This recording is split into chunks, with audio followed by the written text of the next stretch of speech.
They say expectations are a thief of joy, and when it comes to Indian cinema, at least in recent times, nowhere is this going to be more true than with Patriot, the latest film from Mahesh Narayanan, the man behind Malik and Takeoff, which sees the mega stars of Mollywood, Mohanlal and Mammootty, sharing the screen again after 13 years, something cinephiles and regular moviegoers have been eagerly awaiting.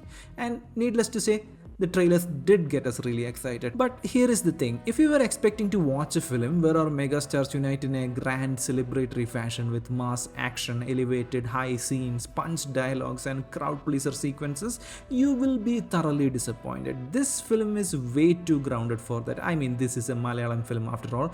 We are too media literate to enjoy typical South Indian masala like that, aren't we? That being said, if you were expecting a film that is a classy, grounded, cerebral, realistic and a culturally relevant near-future sci-fi techno-political thriller that deals with the very important topic of a plausible Orwellian surveillance state, you will again be disappointed.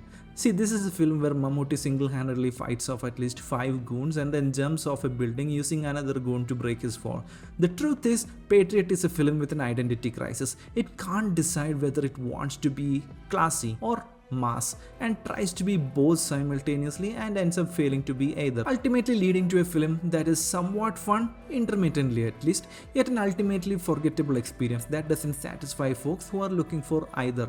And to shatter your expectations even more, if you were expecting this film to be about Mammootty and Mohanlal joining forces and fighting against a common enemy, you will be partially right but mostly wrong. You see, the one thing that the film doesn't have an identity crisis about is the fact that this is a Mammootty film through and through, with Mohanlal being almost a side character in this film. Is this a case of false advertisement? Are there any aspects of the film where it does deliver? Why is the film this way? We will answer all of that, but before we get any further, this is the Indian Movie Critic.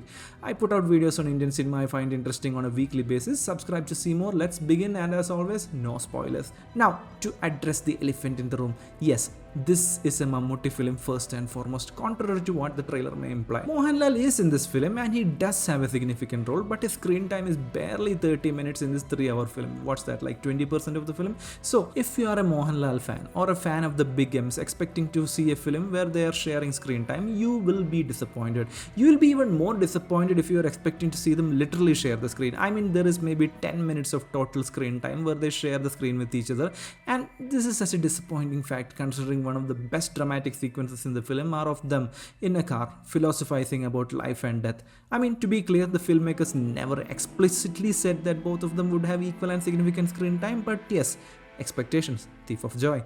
That being said, weirdly enough, this is the same case with Revati and Nayanthara as well, who are also featured heavily in the marketing material, and they too have very little screen time. In fact, they could have been both replaced with lesser known actors, and the filmmakers could have used the money to choreograph a better car chase sequence. You know what, we'll be getting to that in a minute, don't you worry about that. My point is this, I can't help but feel like this is some sort of elaborate bait and switch tactic to get more butts in seats, and it borders on false advertising. So my advice to anyone planning to watch this is this: if you are interested in this film because of the star power on show, please remember that this is a Mammootty film through and through, with other actors as glorified and extended cameos at best. Oh yeah, plot synopsis time.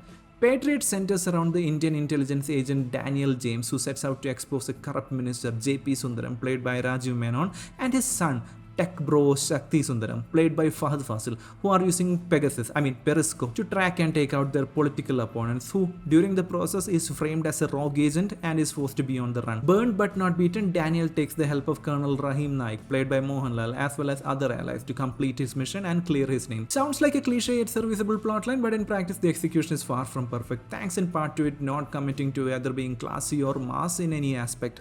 The film wants to be taken seriously, as the plot wants to deal with very important and heavy subject matter of surveillance being misused, especially when it comes to minors. But then 1 minute later, Mohanlal is fist fighting 6 people in a lift, and Mammootty literally falls out of the sky into the ocean. Spoilers, I don't want to get into it, but the film has moments so absurd that it can't be taken seriously, and is simultaneously too classy and serious to have many crowd-pleasing mass moments. I could say the same about the action as well. It is no secret that Mammootty and Mohanlal are literally too old to have any realistic fight sequences, and hence they must resort to the classic mass sequences of them punching someone and them flying 10 feet away. But once again, the film is too classy for any of that, and the way around that the filmmakers decided was to use excessive nausea inducing shaky cam to cover what is poor fight choreography.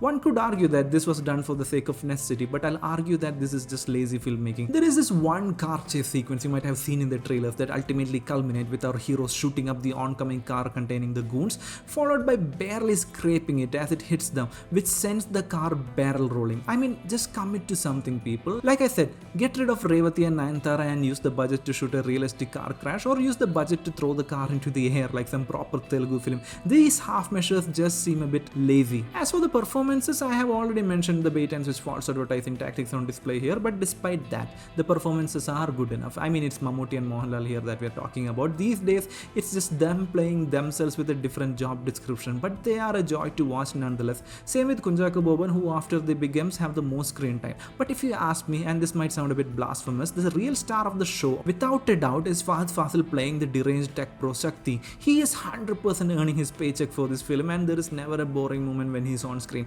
He gives a ferocious, over-the-top, scenery-chewing villain performance, and in all honesty, I was more hyped by his scenes than anything involving the big games. Hell, I'll even go far as to saying this: watch the film for his performance alone more than those of the big games. As for the technical state of the film, it looks pretty good, nothing too fancy. The music is also pretty serviceable overall, but there were some unique tracks here and there. And like I said, the film does feel a bit padded out, close to 3 hours. Surely there could have been bits and pieces cut out every now and then to bring down the runtime.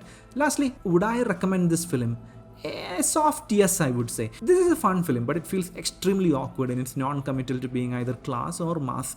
Also, this is a Mammootty film first and foremost, with Mohanlal and the others being side characters despite what the trailer might imply. Lastly, a glorious Faasil performance as well. If that's what you want and you're okay with all of that, then please go ahead and give it a watch at the nearest theaters. As for the others, wait till OTT. Don't skip it, I would say. So that's it then. Till next time, this is the Indian Movie Critic. Bye.